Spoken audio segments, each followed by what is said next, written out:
Who do you think you are questioning me like that? The older man barked, his voice sharp and indignant. I didn't flinch, keeping my gaze steady as I replied. Mr. Nguyen, I said, my tone measured. I'm here to help you, but if you want my help, I need the whole picture, every detail. He exhaled sharply, his pride clearly bruised, but he didn't argue further. For a moment he looked away, shaking his head. My name is Danielle, which is the name I chose for myself when I was a kid. I'm a 30-year-old attorney. I never carried my family last name. I created my own.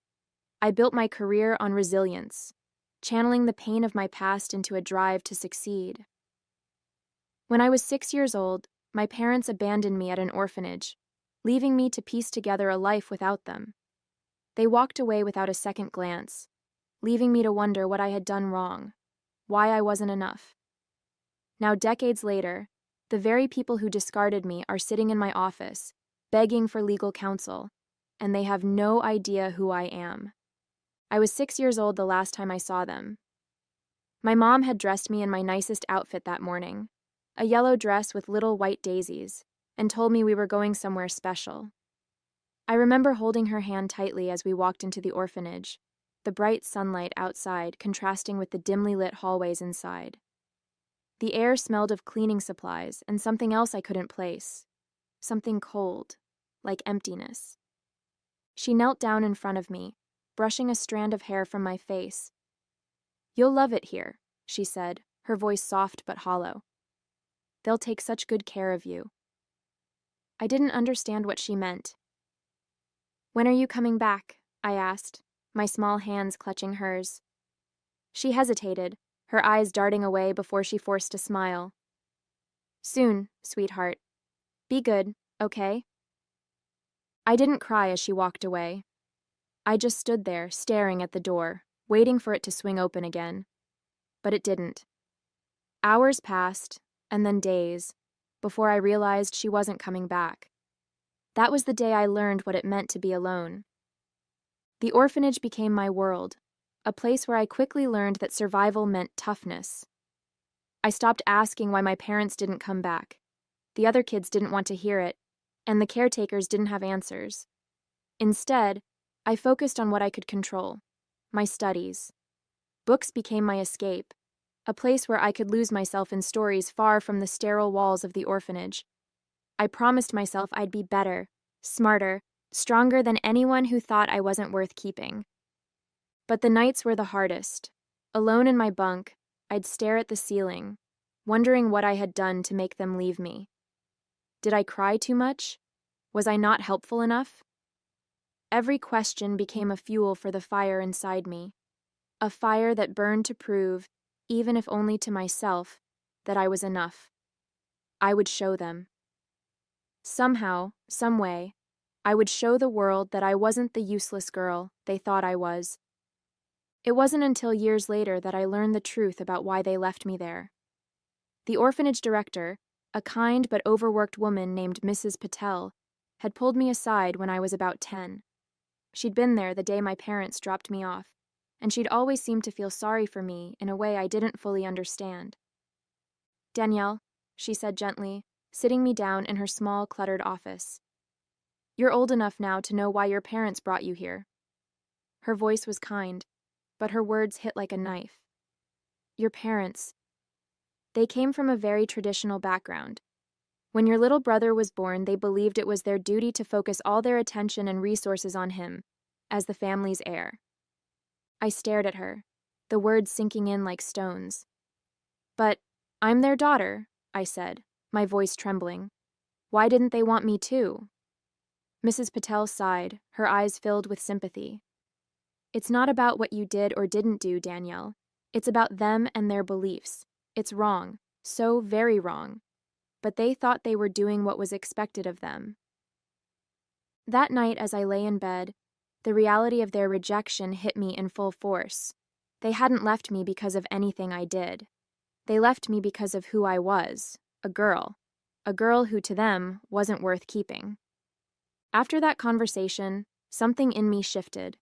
I stopped asking why they left and started focusing on what I could do to move forward. The rejection that once crushed me became my fuel. At school, I threw myself into every subject, determined to be the best. I stayed late to read in the library, poring over books that stretched my imagination and taught me about a world far bigger than the orphanage. By the time I was 16, I was winning academic competitions and earning recognition from teachers who saw my potential. Danielle, one of them, told me, "You could go far. You just need the right opportunities." Those words planted a seed of hope in me. I started applying for scholarships with a single goal in mind: to get into a good university and prove to myself that I could rise above the circumstances I was born into. When the acceptance letter from a prestigious school came in the mail, I held it in my hands like it was a golden ticket. It wasn't just a chance to study, it was my way out. The orphanage threw a small party in my honor, and Mrs. Patel, who had always been my quiet supporter, hugged me tightly. "You've earned this, Danielle," she said. "Now go show the world what you can do." College was a whirlwind. For the first time in my life, I was surrounded by people who believed in me, or at least respected what I brought to the table. My professors noticed my drive, and my peers were drawn to my focus and determination. I took every opportunity that came my way: internships, leadership roles, and study groups that pushed me to the limit. Law school followed, and while it was grueling, I thrived on the challenge. I learned to channel my emotions into my work, using my own story to connect with the cases I studied. I knew what it was like to feel powerless, and I wanted to make sure others didn't have to feel the same. By the time I graduated, I had offers from some of the best firms in the country. I chose a firm in New York that specialized in helping underserved communities, a place where I could make a difference while building my career. Through it all, I kept my past a secret. It wasn't out of shame. I had nothing to be ashamed of, but because I wanted people to see me for who I was now, not the girl who had been left behind. Every step I took felt like a victory, a reminder that I had become someone my younger self could be proud of. It was during my second year at the firm that I met Mark. He was one of the attorneys on a joint case we worked, a complicated mess involving housing rights. At first, he was just another name in a sea of professionals, but as the weeks went on, I couldn't help but notice his warmth and sharp sense of humor. He had a way of making even the most stressful days feel a little lighter. Our relationship started slowly, almost unintentionally. Late nights at the office turned into shared dinners, and casual conversations about work became deeper talks about life. I was hesitant at first. I'd spent so long building walls to protect myself that letting someone in felt risky. But Mark was patient, never pushing me to share more than I was ready to. One night after we'd won the case, he walked me home. "You know," he said as we stood by my apartment door, "I think you're the most driven person I've ever met, but sometimes it's okay to let someone else carry a little of that weight." His words stayed with me long after he left, and for the first time in years, I felt like maybe I didn't have to do everything alone. As things between Mark and me grew more serious, we started talking about the future, what we wanted in life, where we saw ourselves in 5 or 10 years. For the first time, I allowed myself to imagine having a family, something I had avoided thinking about for so long. Mark wanted kids, and so did I, though the thought scared me. I didn't want to repeat the mistakes my parents had made, but with him, it felt possible. It didn't take long for us to realize that building the life we dreamed of would require more than just hard work. Between student loans, rent, and the cost of living in New York, our combined incomes were stretched thin. We both worked long hours, but the idea of starting a family someday made the financial gap seem even larger. Mark was supportive, always reminding me that we were a team. "We'll figure it out together," he said one night as we pored over budgets and savings plans at the kitchen table. But I couldn't shake the feeling that I needed to do more, to push myself even harder to ensure our future was secure. I loved my work at the firm, helping people who felt powerless, using the law to stand up for those who couldn't fight for themselves. It gave me purpose. But the truth was, it didn't pay much. Mark and I weren't struggling, but we weren't building the kind of financial security we needed to start a family either. And as much as I cared about my clients and the mission of the firm, I knew I couldn't ignore the practical side of things forever. One evening, as I reviewed my growing list of cases, I realized something had to change. It wasn't an easy decision. I'd spent years carving out a place for myself in the world of public interest law. But the more I thought about it, the more I knew it was time to move on. I needed to think about the future, not just mine, but ours. Over dinner that night, I told Mark what was on my mind. "I've been thinking," I said, swirling my fork in my pasta, "about applying to some bigger firms. Corporate law, maybe." He looked at me with a mix of surprise and concern. "Are you sure? I know how much you love what you're doing now." "I do," I admitted, "but it's not enough. If we want to start a family someday, we need to plan for it. I want to give our kids the kind of stability I didn't have growing up." He reached across the table, taking my hand in his. "If it's what you want, I'm with you," he said simply. "I know you'll succeed anywhere." As I updated my resume and started researching bigger firms, another thought began creeping into my mind, one I'd spent years pushing away. My family, the people who had abandoned me. I'd told myself I didn't need them, that I was better off without them in my life. But now, with the prospect of starting my own family, I found myself wondering, who were they? What kind of life did they build without me? I didn't know much about them, just fragments of stories I'd pieced together over the years. Mrs. Patel had once mentioned that they were wealthy, part of a prominent community. That fact had always stung. They hadn't left me because they couldn't afford to raise me. They left me because they didn't want me. The bitterness was hard to shake, but curiosity had started to outweigh the pain. I needed to know more. The next day, I called the orphanage. Mrs. Patel had retired years ago, but the new director, a woman named Claire, was kind and eager to help.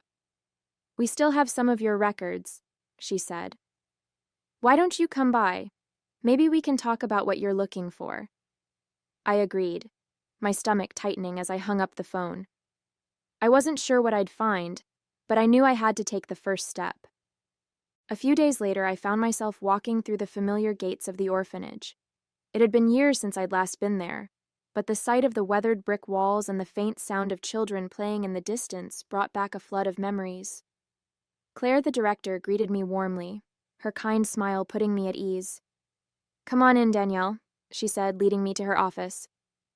I pulled some files I thought might be helpful. We sat down, and she placed a thin folder on the desk between us. My hands trembled slightly as I opened it, scanning through the pages of handwritten notes and forms from when I was first admitted. "Your parents," Claire began gently. "They came from a very well-off family. From what I can gather, they owned several businesses and had a prominent position in their community." She paused, gauging my reaction. "They didn't leave you because of financial hardship." I nodded, swallowing the lump in my throat. I'd suspected as much, but hearing it confirmed was still a blow. "Do you have anything else about them?" I asked, my voice steadier than I felt. Claire hesitated before sliding a photocopy of a newspaper article across the desk. It was a feature on the Nguyen family, a story about their success, their growing company, and their perfect, polished life. There was a photo of them, my parents, older now but unmistakable, standing proudly next to a young man I knew had to be my brother. They looked so complete, so whole, like I'd never existed. After leaving the orphanage that day, I felt like I'd been split in two. One part of me was desperate for answers, while the other screamed to let it go. What good would it do to dig up the past? They'd made their choice, and I'd made mine. I had worked too hard to let their rejection define me any longer. I shoved the folder of information into a drawer at home and decided to focus on my future instead. A few weeks later, my efforts paid off. I received an offer from a top corporate law firm, exactly the kind of job that could provide the stability I needed to start the life Mark and I had been dreaming of. The pay was incredible, and the opportunity to work on high-profile cases was everything I'd hoped for. When I told Mark, his face lit up with pride. "I knew you'd get it," he said, pulling me into a hug. You deserve this, Danielle. I threw myself into the new role, determined to prove myself all over again. The work was challenging, but I thrived on the pressure. Long hours in the office left little time to dwell on my family or the questions I'd left unanswered. For a while, it seemed like I'd made the right choice, leaving the past where it belonged. A couple of years passed, and life changed in ways I hadn't imagined. Mark and I welcomed our daughter, Mia, into the world, a tiny, perfect bundle of joy who turned our lives upside down in the best possible way. Becoming a mother brought out a side of me I didn't know I had. I wanted to give Mia everything I hadn't had growing up: unconditional love, security, and the unwavering knowledge that she was wanted. At the same time, my career was flourishing. I had become one of the youngest senior attorneys at the firm, handling major clients and earning a reputation for my precision and drive. The long hours were still there, but with Mia waiting for me at home, I found a new balance. Mark was my rock, stepping in whenever I needed to stay late or prepare for a big case. We were building the life we'd dreamed of, one built on mutual respect and love. And yet, every so often, in the quiet moments when I'd rock Mia to sleep, a shadow of the past would creep in. I'd think about the choices my parents made, about how they'd left me behind without a second thought. Holding Mia in my arms, I couldn't fathom how anyone could do that to their child. I pushed the thoughts away, telling myself it didn't matter. I had my family now, the one I'd chosen, the one that mattered. One morning, I walked into my office, coffee in hand, ready to dive into another packed day of meetings and case prep. My assistant knocked lightly on the door just as I was sitting down. "Danielle," she said with a bright smile, "Mr. Roberts wants to see you in his office. He said it's about a new client." I set my coffee down and straightened my blazer, curiosity piqued. New clients were always an exciting challenge, and I prided myself on being the firm's go-to for high-stakes cases. As I stepped into Mr. Roberts' office, he looked up from a stack of papers and gestured for me to sit. "Good morning, Danielle," he began, leaning back in his chair. "We've taken on a significant new client. It's a bit of a complicated case. Financial mismanagement, lawsuits, potential bankruptcy, high profile but discreet. And I think you're the right person for the job." He slid a file across the desk toward me. "This one's all yours." I picked up the folder and flipped it open, scanning the top page. The name at the top made my heart stop. Nguyen Holdings, my parents' business. My breath caught in my throat as I stared at the familiar name, the memories of the orphanage and that faded newspaper article rushing back all at once. I looked up at Mr. Roberts, struggling to keep my face neutral. "Thank you," I said evenly. "I'll get started right away." I walked back to my office in a daze, clutching the folder like it might vanish if I let it go. My mind raced, a whirlwind of emotions I couldn't quite pin down. Anger, confusion, curiosity. They all swirled together, leaving me breathless. I closed the door behind me and sat down at my desk, staring at the name on the file. Nguyen Holdings, my parents' company. For a long time, I didn't move. I just sat there, torn between the instinct to shove the file into a drawer and forget it existed, or to dive into every detail and see how far they'd fallen. What were the odds that after all these years they'd end up in my office needing my help? The bitter irony wasn't lost on me. I'd spent my whole life trying to forget them, and now they were here, on paper at least, intruding on the life I'd built for myself. After a moment of hesitation, I opened the folder. If I was going to handle this case, or decide not to, I needed to know exactly what I was dealing with. The first few pages outlined the basic facts. Nguyen Holdings was teetering on the brink of bankruptcy, entangled in multiple lawsuits from creditors, partners, and even former employees. It was a financial disaster, the kind that screamed of neglect and mismanagement. As I delved deeper into the documents, one name kept appearing: Bao Nguyen, my brother, the special one, the golden child they'd chosen over me. Apparently, he'd been handed the reins of the company a few years ago and had driven it straight into the ground. Misguided investments, failure to adapt to market trends, and reckless spending had left the business in shambles. Every page I read felt like a punch to the gut. I leaned back in my chair, letting out a shaky breath. It was almost poetic, really. The family that had thrown me away to prioritize their son now sat on the edge of ruin because of him. And here I was, their last hope, the one person who could potentially save them.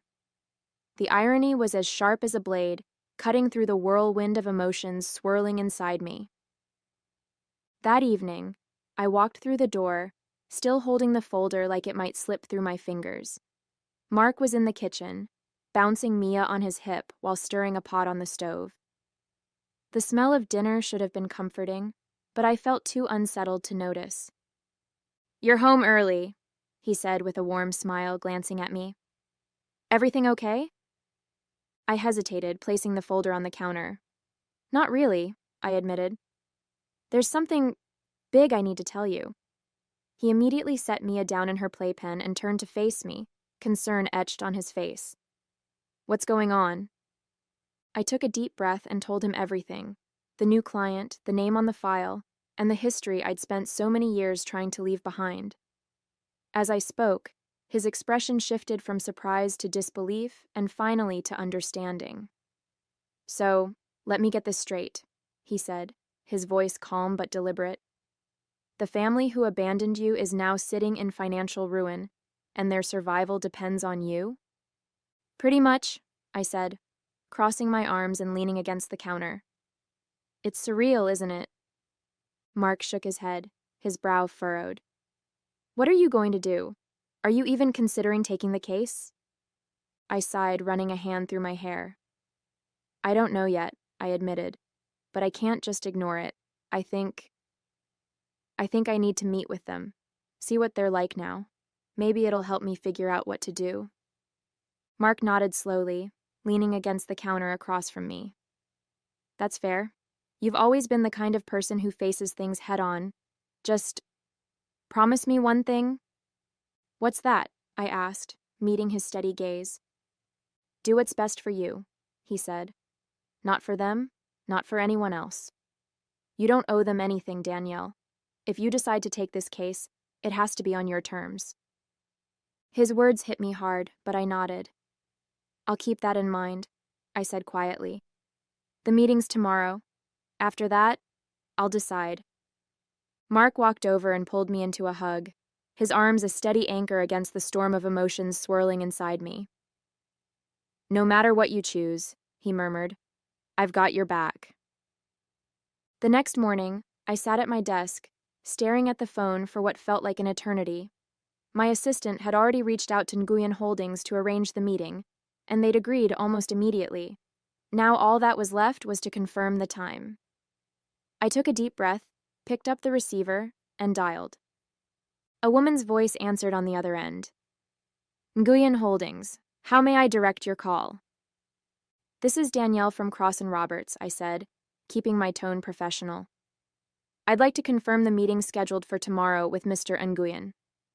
"Of course," she replied cheerfully. "Mr. Nguyen and Mr. Bao Nguyen will be there at 11 a.m. Does that work for you?" My grip on the phone tightened at the mention of Bao's name. "Yes, that works perfectly," I said, forcing my voice to stay steady. "Thank you." As I hung up, my stomach churned. The meeting was set. In less than 24 hours, I'd be sitting face to face with the family who'd left me behind. I leaned back in my chair, exhaling slowly. No matter how this meeting went, I knew one thing. I was ready to face them. That night, sleep didn't come easily. I tossed and turned, staring at the ceiling as my mind raced with every possible scenario. What would I say? How would they react? Would they even recognize me? Every time I closed my eyes, their faces from that newspaper article flashed in my mind. Older, but unmistakable. By the time my alarm went off, I felt like I hadn't slept at all. The next morning, I got ready with a focus that was almost robotic, carefully selecting a sleek black suit and pulling my hair into a neat bun. I wanted to project confidence, even if I felt anything but. As I walked into the conference room at 10:50 a.m., I gave myself one last mental pep talk. You've faced tougher challenges, Danielle. You can do this. At exactly 11 a.m., the door opened and they walked in. My father was first, looking every bit as proud and authoritative as I remembered. Behind him was Bao, his features sharper than in the photos but still carrying that same air of privilege. Neither of them gave me a second glance as they approached the table. Ms. Danielle, thank you for meeting with us, my father said, extending his hand. His voice was polite, professional, and utterly devoid of recognition. I shook his hand firmly, my own composure flawless. Of course, I replied evenly. Please, have a seat. As they settled into their seats, I opened the folder in front of me, flipping through the pages with deliberate calm. Let's get right to it, I said, my tone sharp and professional. From what I've reviewed so far, Nguyen Holdings is in a precarious financial situation. Years of mismanagement, reckless investments, and mounting lawsuits have left the company on the brink of bankruptcy. I just couldn't resist. My father stiffened, his face flushed, and I could see the pride and anger building behind his composed exterior. Finally, he snapped. Who do you think you are, questioning me like that? He barked, his voice echoing through the room. For a moment, I just stared at him, the weight of his words sinking in. He had no idea. No idea who I was. No idea that the person sitting across from him was the same little girl he deemed unworthy all those years ago. And now I'm here, sitting across from the man who left me behind, demanding my help. Part of me wants to laugh at the absurdity of it all. Another part of me wants to scream. He doesn't even recognize me. He doesn't see the person I've become, the person who's now in control of what happens next. So I'm asking you, what would you do if you were me? Would you confront him here and now, rip off the mask and force him to see the truth? See who the person he abandoned has become? Would you take the case and show him that I'm stronger than he ever gave me credit for? Or would you walk away, leaving him to deal with the mess he and his golden child created? And then there's another thought that keeps creeping in. Should I ruin their lives for good? Should I let their empire crumble and watch them feel the pain they once made me endure? Is that justice? Is that revenge? I don't know anymore. All I know is that whatever I decide will change everything. Let me know your thoughts in the comments. I'm still deciding, and maybe your perspective will help me figure out how this story ends. Hey there! Did you like the story? If you did, don't forget to hit the like button and subscribe to the channel. It helps us a lot and makes sure you won't miss out on more great stories we share here. Thank you for watching, and we'll see you in the next one.